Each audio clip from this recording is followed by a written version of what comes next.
Okay.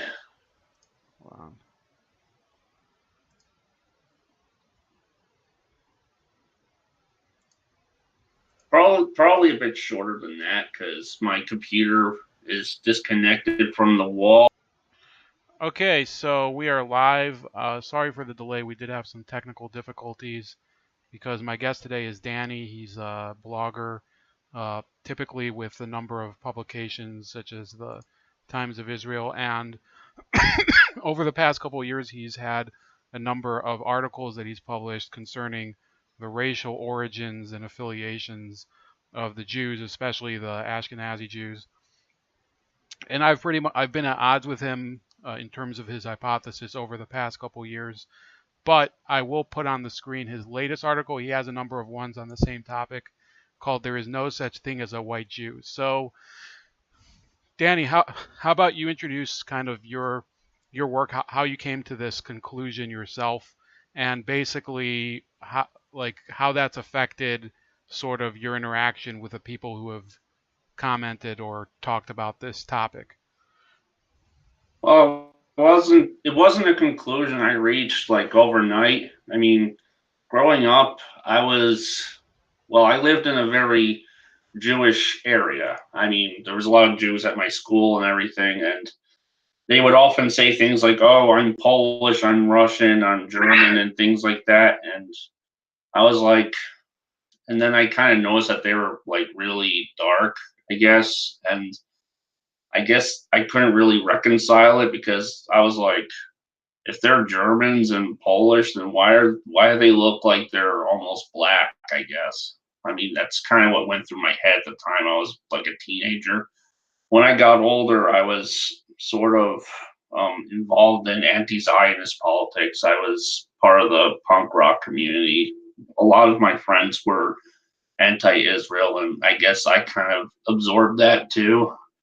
But after a while, their rhetoric just kind of got to me. Like they would say, I hope Israel gets nuked or something, and that just kind of set off alarm bells, well, red flags, whatever you want to call it.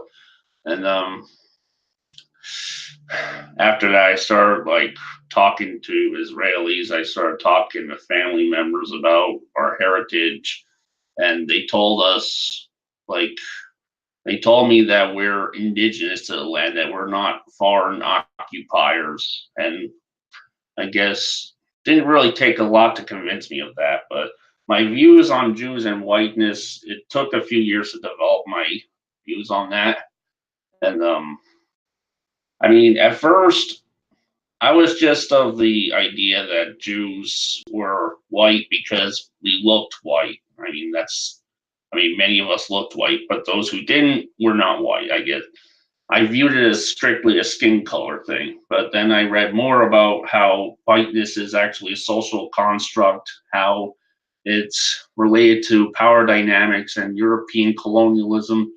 My views began to shift a bit in that direction. I began to look more at how Jews fit into that framework, and and then I just like, what should I call it? I mean, I read about how Jews were, considered non-white, and I was kind of curious how that changed. And then I realized that this change coincided coincidentally with the growth of the anti-Zionist movement in the United States, and I kind of saw it as suspicious, I guess. Like, why are these people who hated us for so long for not being white? Why are they now hating us for being white? And well, just went from there, I guess. I mean, I'm not saying that Jews cannot be white. I mean, I agree that converts of European extraction, like, Trump's daughter, I agree that she could be, a white Jew. But that's really who the term's proponents are referring to. They're talking about, Ashkenazi ethnic Jews who are, well, ethnically Middle Eastern. I mean, if you're saying like ethnic Middle Easterners like Linda Sarsour, who is arguably white passing, she admitted herself, is a person of color, then why is Jeff Goldblum not one? Okay, The answer is so I think I understand kind of, and I did understand the article when you wrote it, but do you not think that actual, first of all, the definition of what is a white person is really kind of up for debate nowadays because there are so many people who want to be either disincluded from the category or to be included in the category in some cases.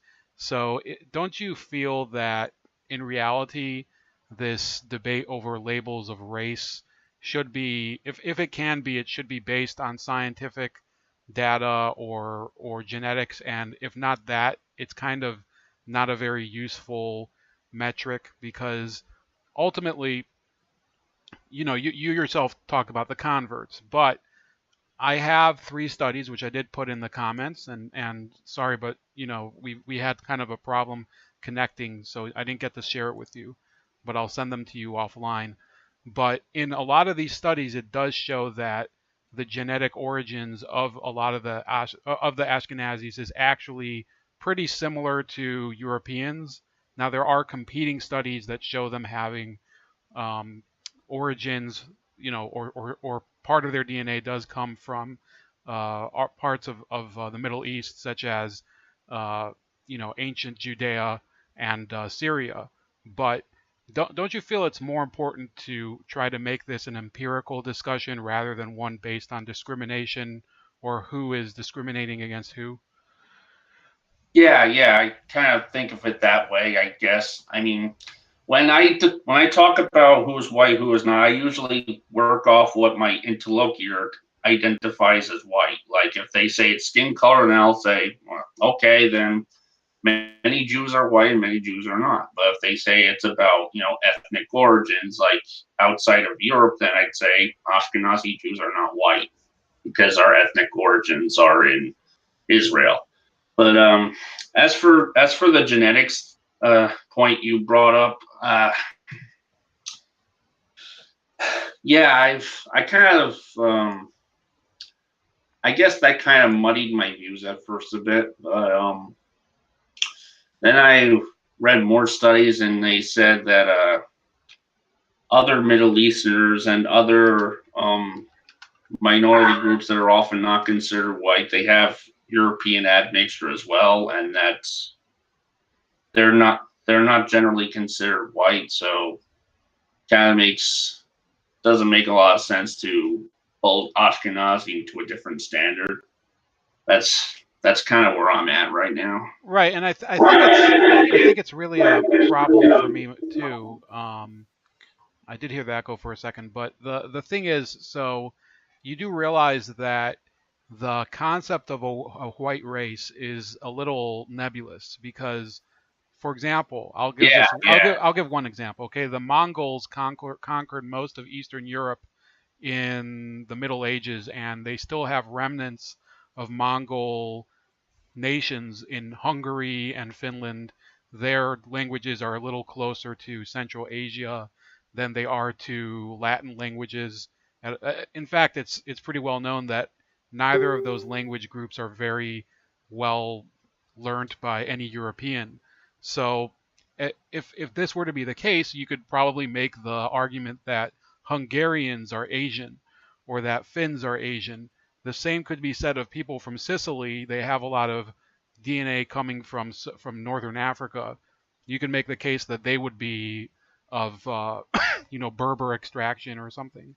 So I think you know I know we got into this loggerheads, but I personally think that this idea of making this about power dynamics is a little bit of a distraction because the fact is that some of these white countries were themselves occupied for several centuries. You have Greece, for example, was occupied by the Turks for I believe 300 years, if not longer.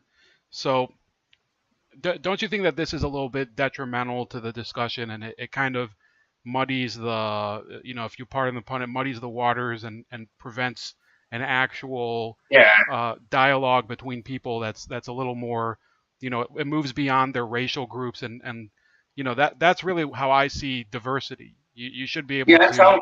that's Yeah. how I see it too. It's like when I talk about whiteness vis-a-vis power dynamics, I'm usually looking at it from an American perspective, like, Okay. and how people tend to take American racial problems and map that onto the Middle East. That's why I go for the gut, so to speak. I talk about how, well, if we're using the American framework, then Jews are not white under that framework, since in terms of power dynamics, we never benefited from European colonialism or anything of that nature.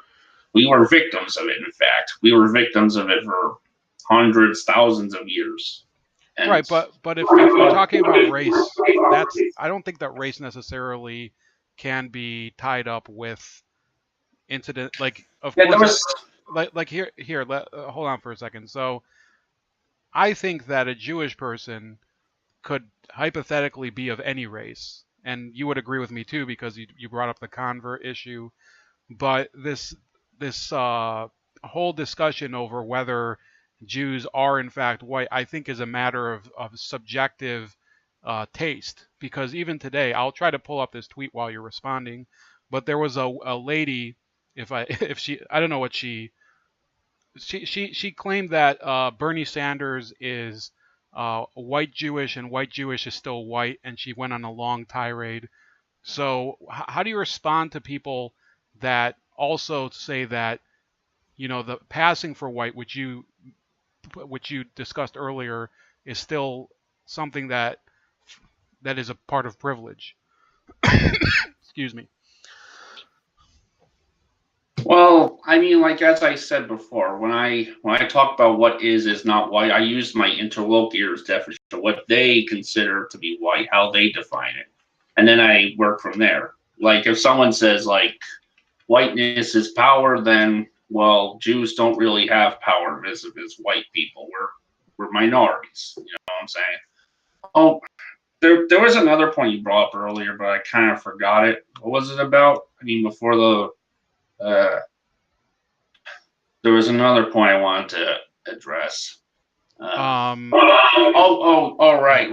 It was about non-white admixture in European groups. I wanted to comment on Okay. that though. Basically, in terms of ethnology, it's more about where a people become a people, not where they lived or who they mixed with. Like a Sicilian is still mostly European, even though they have non-European blood in them, because that's where their identity formed. And for Ashkenazi Jews, well, our identity formed in Israel. Ashkenazi is mostly a diasporic subgrouping of a larger Israelite Levantine identity. So if Okay. that clarifies things. All right. So you're saying that Um, it's basically an identity that was this thing's breaking up a bit. what I do you mean, think the it's Hangouts? no, I think it's my modem or something. I mean, the voice is kind of breaking up a bit. Yeah, I'm not sure why. Um, Hold on. There was let me see this. Here, you fine, by the way. Ah, okay. It's just that it would kind of echo on this side and it would break up. I think I can hear you fine now. As for Bernie, well, whether or not he's white, it depends on how my interlocutor defines whiteness. If they say whiteness is skin color, then sure, Bernie's white, I guess. If whiteness is Middle Eastern and North African in addition to European, then okay, Bernie's white. But if whiteness is, being a minority, benefiting from white privilege, or being non-European, then I would argue that he's not white. That's where I'm coming from, at least. Right, but I would say that, I grew up, I went to schools that were integrated with, a lot of Asian students. I mean, if you if you go like outside the West, like into Europe where Arabs ruled for a long time, I guess you could dispute the idea of white privilege there, and that would be that would be a completely different discussion. But when I discuss it, I'm usually talking about like in America or Canada or Australia or to a lesser degree Britain, I guess. True, but what you're essentially admitting here is that there can be no objective definition as to what is a white person, because Correct. it does depend on whether you're talking about an American context or a global context. Right, right. I used, like, as I said, I just used how my interlocutor or my debate or the person who is debating me, I use how they define white. And, Okay, oh shit. yeah, I understand. So I think we have a little more time. By the way, this is Danny. His article is available in the comments section. I can't put the links in the description anymore because of YouTube for those of you that are watching. So if you're looking in the description, the links are not there. So I wanted to ask you: do you feel that there's an intrinsically a problem with identifying as a white person? Uh, do you think that, for example, Jews being white identifying in and of itself is a problem because it kind of lumps them in with oppressors? Is that a standpoint that you would agree with? Well, in this climate, I would say yeah, it is, but it depends on the context. I mean, if someone just feels they're white because their skin is pale, so long as they're holding everybody else to that standard, Jew and non-Jew, then I don't really care. I don't have a problem with it. But if someone's saying, "Oh, Jews are white because they have white skin, but this white-skinned Arab is still a person of color," then yeah, I have a problem with that. That reads to me as anti-Semitism. Sorry, I didn't understand that. So you're saying that if they are using, if the person is identifying as white and they're using it in order to kind of lift their own status, is that what you were saying? Well, I guess I wasn't really. Well, I told you online I'm not a good speaker. Well, what I mean is like, let's say someone considers a fair-skinned Arab a person of color. Hmm. Okay, and then a fair-skinned Jew comes into the conversation. They argue that that Jew is white because their skin is white. But that wouldn't make sense because they're arguing that the white-skinned Arab is a person of color, but not the white-skinned Jew. Why is that? I mean, if they're both from the same region and they both have the same, skin color, why is one a POC and the other not? It's Right. hard to read. I think that we're kind of dealing with the issue of race in a it's kind of a clumsy process because it's hard to talk about it. For example, Bob Marley, who I'm sure you know about, being that you're from the music scene. So it is hypothesized that the disease he died from was genetically contracted from his white ancestors, not from his black ancestors. So I do feel, Danny, that even though we're talking about issues of just perception and the way people perceive other races, really biology has to play a part in it too. And then we still haven't scratched the surface of religion, which is in my opinion, that's the most integral part of the Jewish identity. Yes, I agree. So like I guess we're just speaking to different aspects of identity when you put the articles out, and your argument, for example, is that there are a lot of non-white activists right now that are trying to categorize the whites at Well, yeah, like sorry, go ahead.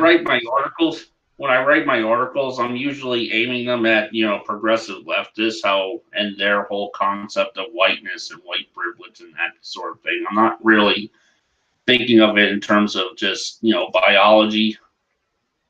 I mean, yes, there are valid biological arguments for white and non-white, but I think in that respect, Jews would qualify as non-white since they have diseases that are more or less exclusive to them. There's even diseases from what I hear that are shared between Ashkenazim and West Africans, actually. That's what and I remember one Jewish friend telling me that she had to take the black pregnancy test or as opposed to the white one, that she had to take a different pregnancy test. Mm-hmm. I forget who it was though. So yeah, Lenny McCarthy is in the chat. Sorry, but we don't have the best connection, and neither of us have the best PC right now, so we're not going to be on for very long. But Danny, so you're saying you're directing it to a progressive audience, but unfortunately, the problem here is that when we're talking about issues of science, genetics, and even racial genetics, which is a very contentious topic because of the historical connotations to it. You know, there was a eugenics movement here in the USA, and there was, of course, similar movements over in Europe.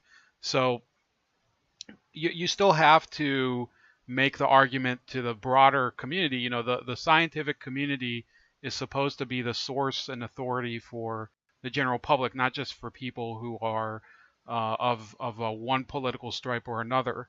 So, like, what I'm trying to argue is this: that the idea of classifying the Jews as a race is very erroneous because the religious aspect does allow a lot of admixture of peoples. You can have people at any different era coming in or leaving the Jewish community because they might be converting in and they might be converting out, or being, there were a number of generations over in Europe where there were, children born due to rape because of surrounding oppression.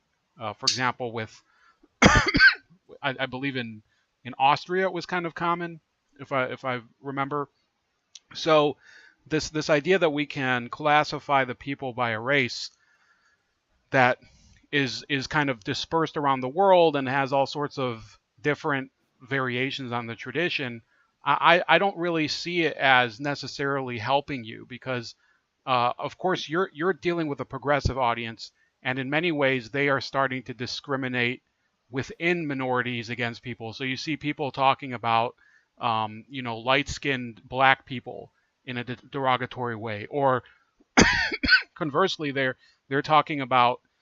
I remember a few people talking about the enslavement of black people by American Indians, and when people dredge up those histories, I don't really see that promoting any sort of racial uh, reconciliation. On the contrary. What? Um, uh, my bad. There was something wrong with my leg. Did you hear the whole thing? Because they're saying that the Yeah, stream's buffering. you brought up before. Sorry. What was the point you brought up before? I forget Well, what it was. so all I'm saying is, so this idea of being white or not white is becoming more and more irrelevant because now you're seeing some of these progressive groups Oh call yes, even minority groups oppressive towards one another, or you see people now saying that there's Asian privilege over non-Asian, over other minority groups. So don't you think that this kind of conversation is kind of being swallowed up because people are seeking more conflict as opposed to actually discovering yeah, like the yeah. science behind Leads, it? it really leads nowhere. I mean, they're just gonna eat each other alive, I think. And as for what you said before about us being a religion, I don't, I mean, or not a race. I mean, I don't think we're a race per se, but I don't think we're a religion either. We're more like an ethnic group. It's more, like Druze, like Arabs. Like if you'll notice that like Arabs are very diverse too. Say there's black Arabs, there's light skinned Arabs, there's very dark Arabs. They're all over North Africa and the Middle East. Gosh, Right, but the fact is, so a cohesive Arab identity as Arabs, as opposed to as being part of a caliphate or a Muslim realm, only started to develop in the 20th century, because a totally Arab nationalist state never existed prior to World War One. Before that, you did have some of these, sheikhs and sharifs, the Sharif of Mecca, for example, that they held realms within the Arab world, but a whole Arab identity has been hard to come by. In fact, so this is kind of it goes to both of our points. So the founder of modern Algeria was a guy named Ahmed Ben Bella, who excuse me, he wanted Algeria to become a pan-Arabist state, but he himself was hardly fluent in Arabic. He was more fluent in French, and in fact, a lot of Algerians are more fluent in the languages that are known as Berber or Amazigh.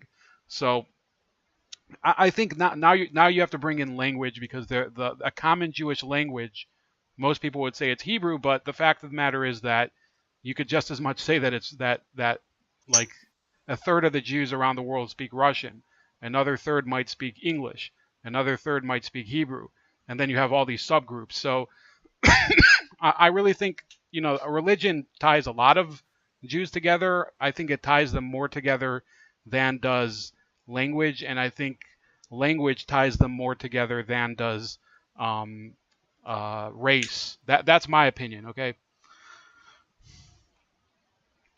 I think it. I think Jewishness is more of a ethnic national identity, and well, well, you do have some good points about that. I think that's something to stew on, I guess. Okay. So I think we can break here, but it was good to finally have you on, and for Dimitri to kind of put us in contact. So, I guess, good luck with your studies. We're not going to mention where you study, but you are an archaeology student. Sorry, that's correct. Yeah. Okay, so Yes, I am. please let us know where we can find your work. Is all at the Times of Israel, or do you have somewhere else where you publish? Um, no, it's all the TOI. Okay, so just look for he does have an article in the comments, so you can look there and you can find his other articles there. So thank you to Danny I and mean, what's that? you are right that whiteness is kind of difficult to pin down. I just go by a case by case basis. You know what I'm saying? Okay, fair enough. Thanks for coming on, though. Thank you. All right, have a good night.